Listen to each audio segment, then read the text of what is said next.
भक्तों के 26 गुण बताए।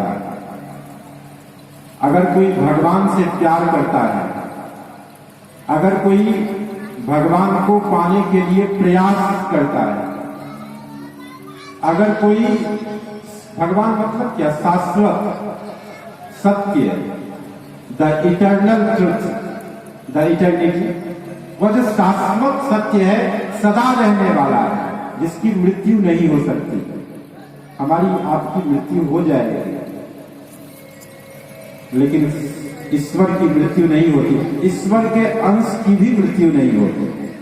हमारे भीतर जो वो आत्म तत्व है, ईश्वर अंश जीव अविनाशी, अविनाशी है, तो ईश्वर तो अविनाशी है ही। तो वह जो अविनाशी तत्व है, उसकी तरफ जब कोई बढ़ता है, सच में ऐसे ही होता है, जगत से संबंध टूटता है, ईश्वर से संबंध जुड़ता है। Once you get separated, isolated from this carnal world, and then you get joined to the eternal world, eternal truth. एक बार आप संसार से छूटते हैं, टूटते हैं, फिर भगवान से आपको मिलने का मौका मिलता है।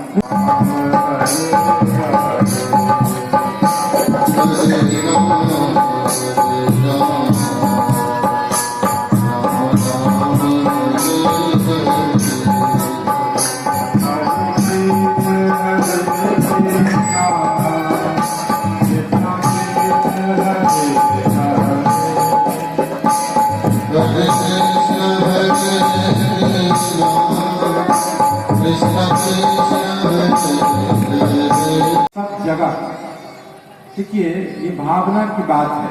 भक्ति का मतलब होता है भाव, भावना, चिंतन। कल मैंने कहा कि निश्चिंत रहिए, जो भगवान का चिंतन करता है वो संसार में निश्चिंत हो जाता है। यही सूत्र है, यही सारे शास्त्रों का निचोड़ है। जो भगवान का चिंतन करता है, जो विषयों का चिंतन करता है, उसे विष मिलता है। विषयानुध्यायतश्चित्तम विषयेषु विसर्जते। ये संसार जो आंखों से दिखाई पड़ता है, इसको जहर कहा गया है।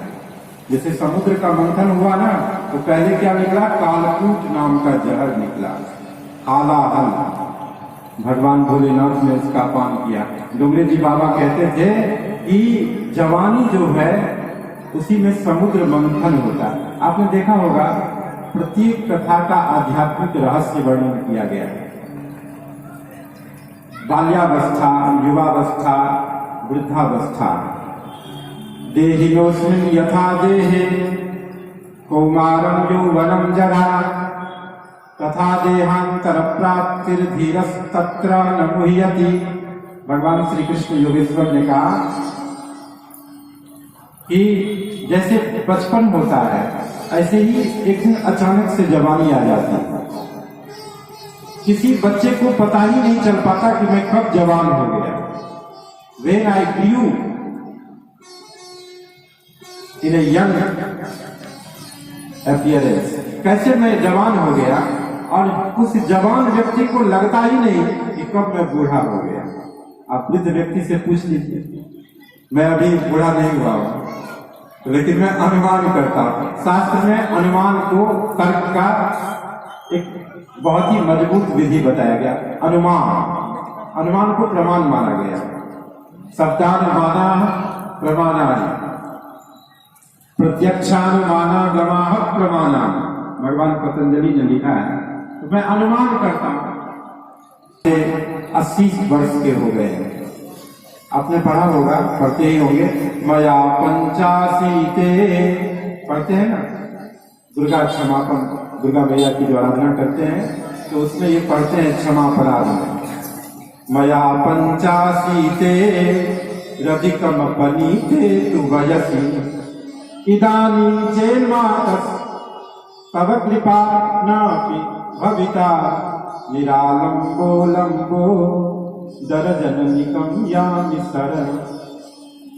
तो भगवान शंकराचार्य ने कहा है, एक 85 वर्ष की अवस्था वाले वृद्ध का मनोविज्ञान विश्लेषण किया है, एनालाइज करते हैं। He is analyzing the psychology of an old man who is 85 years old.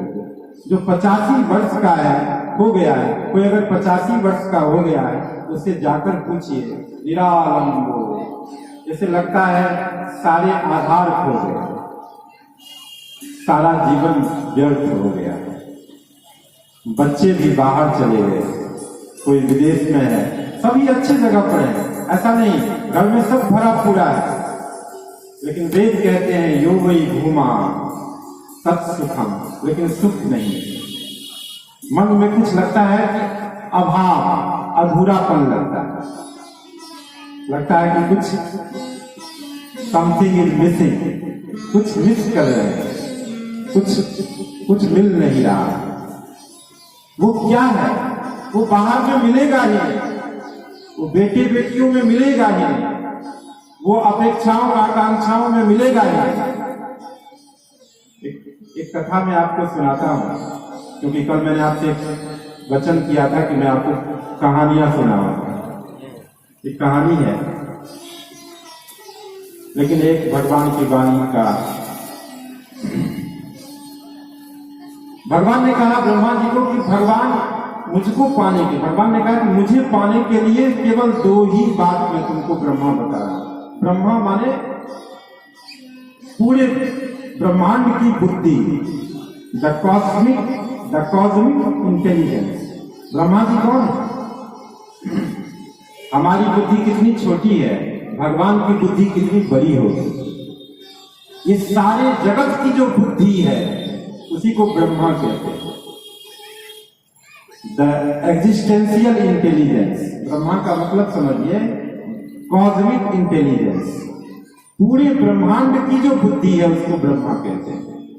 और उस बुद्धि तत्व को संकेत करके भगवान श्री कृष्ण उपदेश करते हैं कि ब्रह्मा सावधान, बी अलर्ट।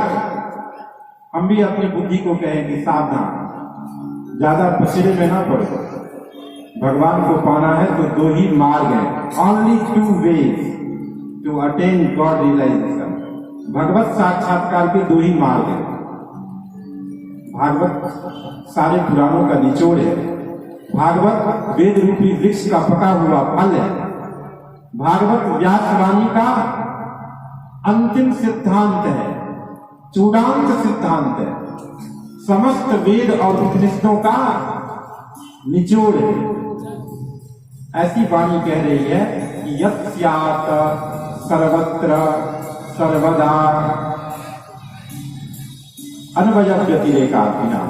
ध्यान लगाते हैं द्विवचन में, जैसे कहते हैं हम लोग राम लक्ष्मणाभ्याम नमः, उमा महेश्वराभ्याम नमः, तो भगवान कहते हैं अन्वय व्यतिरेकाभ्याम। भ्याम में 2 लगते हैं, बालकाल बालकाभ्याम कहते हैं संस्कृत में। तो भ्याम मतलब 2, यानी 2 ही मार्ग। एक मार्ग को कहा गया अन्वय, दूसरे को कहा गया व्यतिरेक। तो ये व्यतिरेक तो हो गया निगम प्रयुक्त मार्ग, नेति नेति न इति, सब कुछ छोड़ते चलो। इस संसार में एक भी वस्तु सार की नहीं, कोई किसी का नहीं आता। सुनहु निज अनुभव अपना, सत हरि भजन जगत सब। एक बच्चा था, वो भगवान का बड़ा भक्त था। और ये जो मैंने कहा कि ब्रह्मा जी को भगवान ने कहा कि सब छोड़ो, ये क्या है सब छोड़ो? कोई किसी का नहीं है, कोई मेरा नहीं है। हम लोग गाते भी हैं, सुनते भी हैं, आपने सुना ही होगा, अच्छा गीत है, उस गीत का मर्म बहुत अच्छा है। कसमे वादे प्यार वफास, नाते हैं नातों का क्या, कोई किसी का नहीं है जग में, नाते हैं नातों का क्या। ये आपने सुना होगा। ये सारा संसार सब बातें लोग बनाते हैं। मैं तुम्हारा पिता हूँ, मैं तुम्हारा पुत्र हूँ, मैं तुम्हारा पति हूँ, मैं तुम्हारी पत्नी हूँ। वेदों में लिखा है, नवा अरे जाया रे कामाय जाया प्रिया भवत्यात्मनस्तु कामाय जाया प्रिया भवति। नवा अरे पुत्राय कामाय पुत्राः प्रिया भवन्ति आत्मनस्तु कामाय पुत्राः प्रिया भवन्ति। नवा अरे सर्वं कामाय। याज्ञवल्क्य जी कहते हैं, बड़ा अद्भुत संवाद है याज्ञवल्क्य और मैत्रेयी का। कहते हैं कि मैत्रेयी कोई किसी का नहीं है जगत में। पत्नी पत्नी के लिए प्यारी नहीं होती है।